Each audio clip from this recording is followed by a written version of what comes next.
Assalamualaikum warahmatullahi wabarakatuh, sahabat-sahabatku sekalian. Hari ini kita akan bahas materi berjudul kepemilikan tanah dan hak properti. Saya ulangi, kita akan bahas materi berjudul kepemilikan tanah dan hak properti. Materi ini saya ambil dari artikel yang ditulis oleh Janelle B. Montana Larsen tahun 2001 berjudul Land Ownership and Property Right yang dimuat pada Encyclopedia of Light Support System, Pennsylvania State University. Saya ulangi, materi kita hari ini diambil dari artikel yang ditulis oleh Janelle B. Montana Larsen tahun 2001 berjudul Land Ownership and Property Right yang dimuat dalam Encyclopedia of Light Support System, Pennsylvania State University. Apa kata Larsen? Mari kita ikuti.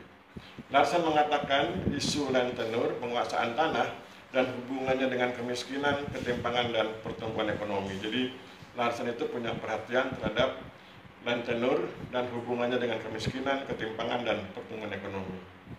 Topik ini kembali menjadi agenda kebijakan publik berkat situasi politik yang berkembang di negara-negara seperti Afrika Selatan, bekas Uni Soviet, dan kepemilikan tanah yang terus terkonsentrasi di sebagian besar Amerika Latin. Ada mekanisme pasar untuk menyediakan akses tanah bagi kaum miskin di negara berkembang, tetapi menemukan bahwa mekanisme ini ternyata tidak memadai. Larsen menemukan bahwa mekanisme penyediaan akses tanah bagi kaum miskin di negara berkembang ternyata tidak memadai. Hal utama di antara kebijakan pertanahan adalah sertifikasi tanah atau pendaftaran tanah, yaitu pendaftaran resmi tanah yang sebelumnya telah digunakan tanpa sertifikat resmi. Sertifikasi tanah dimaksudkan untuk mengarah pada pembangunan ekonomi dengan memberikan akses kredit kepada petani, memberikan insentif untuk berinvestasi di tanah, dan merangsang pasar tanah. Isu land reform dan hasil dari berbagai kebijakan land reform telah menjadi perdebatan para ahli dan peneliti pembangunan pertanian selama lebih dari 40 tahun. Saya ulangi, isu land reform dan hasil dari berbagai kebijakan land reform telah menjadi perdebatan para ahli dan peneliti pembangunan pertanian selama lebih dari 40 tahun. Topik ini kembali menjadi agenda kebijakan publik berkat situasi politik yang berkembang di negara-negara seperti Afrika Selatan dan bekas Uni Soviet dan terus-menerus kepemilikan tanah yang terkonsentrasi di sebagian besar Amerika Latin. Masih diakui secara luas bahwa sistem kepemilikan tanah terus menjadi salah satu faktor yang paling signifikan dalam menentukan hubungan kekuatan sosial, ekonomi, dan politik, terutama di negara-negara berkembang, di mana sebagian besar kekayaannya didasarkan pada tanah dan pertanian. Selain membentuk hubungan sosial, ekonomi, dan politik, sistem penguasaan tanah suatu negara juga mempengaruhi sistem politik dan jalur pembangunannya. Seringkali di daerah pedesaan di negara berkembang, akses ke tanah praktis merupakan satu-satunya cara untuk berpartisipasi dalam kehidupan politik dan ekonomi negara. Distribusi pendapatan di sektor pertanian dan standar hidup penduduk pedesaan dipengaruhi oleh tingkat konsentrasi tanah. Karena sistem penguasaan tanah mempengaruhi kesejahteraan relatif dan absolut penduduk pedesaan. Pola kepemilikan tanah menentukan bagaimana tanah dan tenaga kerja digabungkan untuk produksi yang mempengaruhi baik kuantitas yang diproduksi maupun distribusinya. Ciri khas negara berkembang terutama di Amerika Latin yaitu satu, konsentrasi kepemilikan tanah yang tinggi, artinya tanah dikuasai oleh pihak tertentu. Kedua, meningkatnya migrasi desa kota, karena di desa sulit mencari nafkah, maka mereka pindah ke kota.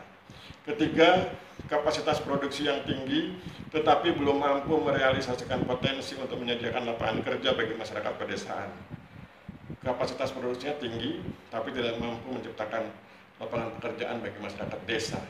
Ada berbagai kemungkinan yang bekerja adalah orang dari luar desa, atau kemungkinan yang lain adalah terlalu banyaknya jumlah penduduk di pedesaan.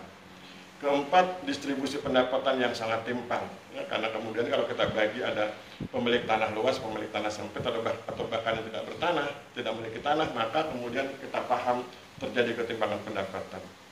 Kemudian yang kelima, perbedaan besar antara masa masyarakat pedesaan dan kelas atas dalam hal pendapatan, pendidikan, dan budaya.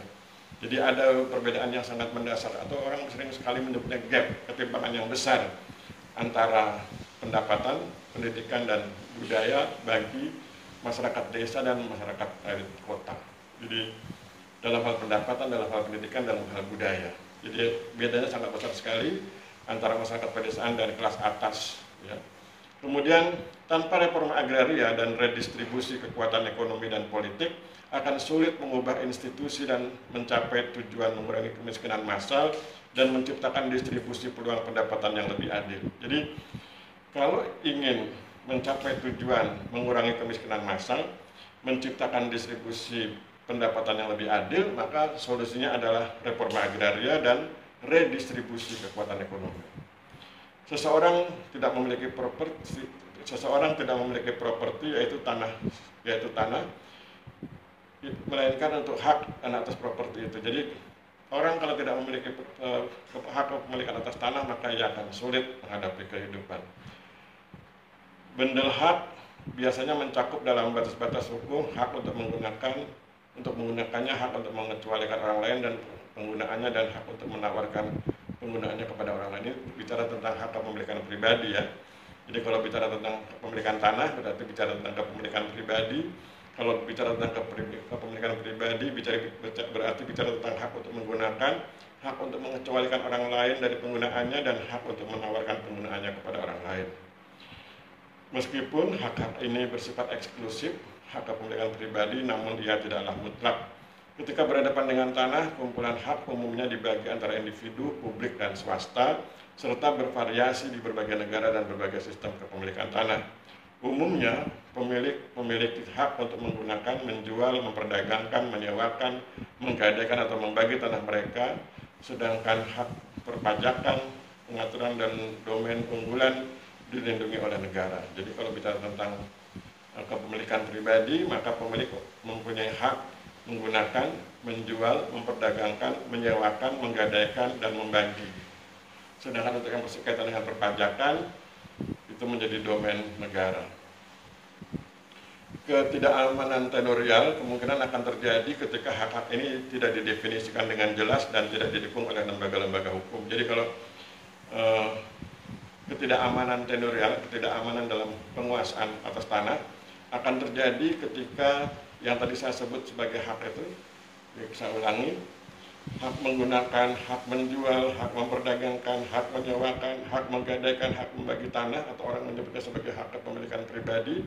Kalau itu kemudian tidak didefinisikan dengan jelas dan tidak didukung oleh lembaga-lembaga hukum, maka akan terjadi apa yang disebut sebagai ketidakamanan tenurial. Sertifikat tanah yang dikeluarkan pemerintah dimaksudkan untuk melindungi hak-hak pemegang tanah terhadap klaim yang saling bersaing. Hak juga memudahkan pemindahan karena menunjukkan bahwa pemilik tanah hak adalah benar-benar pemiliknya dan berhak untuk mengalihkan kepemilikan ini kepada orang lain. Sertifikat tanah yang dikeluarkan pemerintah dihipotesiskan untuk mendorong pembangunan pedesaan melalui 3 jalan sebagai berikut. Jadi sertifikat tanah yang dikeluarkan pemerintah dihipotesiskan untuk mendorong atau diasumsikan begitu untuk mendorong pembangunan pedesaan melalui 3 jalan sebagai berikut. 1. Sertifikat tanah dimaksudkan untuk memfasilitasi akses terhadap kredit, efek agunan. Bank menilai mereka sebagai jaminan sehingga dihipotesiskan bahwa sertifikasi meningkatkan akses ke kredit formal. Jadi konteksnya adalah kredit.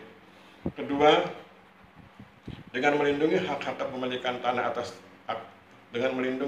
pemilik atas tanah dari klaim yang bersaing, maka sertifikat dimaksudkan untuk meningkatkan rasa aman pemilik tanah dan oleh karena itu membuat mereka lebih mungkin untuk menjadi pengelola tanah yang lebih baik dan untuk melakukan investasi jangka panjang di tanah tersebut.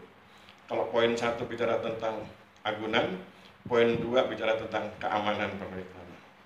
Akhirnya hak milik juga memudahkan pemindahan karena menunjukkan bahwa pemilik tanah hak adalah benar-benar pemiliknya dan berhak untuk mengalihkan kepemilikan ini.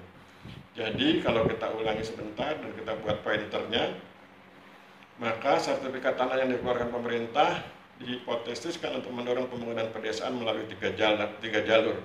1. Memudahkan akses. Jadi dengan sertifikat dia bisa mengambil kredit atau kemudian yang kedua melindungi pemilik tanah. Dan yang ketiga, memudahkan terjadinya pemindahan hak. dalam hal ini transfer tanah. Demikian yang bisa kita bahas hari ini. Kita akhiri pertemuan kita hari ini. Mudah-mudahan bermanfaat dan bisa menambah wawasan. Mohon maaf bila terjadi kesalahan. Wabillahi taufik wal hidayah. Wassalamualaikum warahmatullahi wabarakatuh.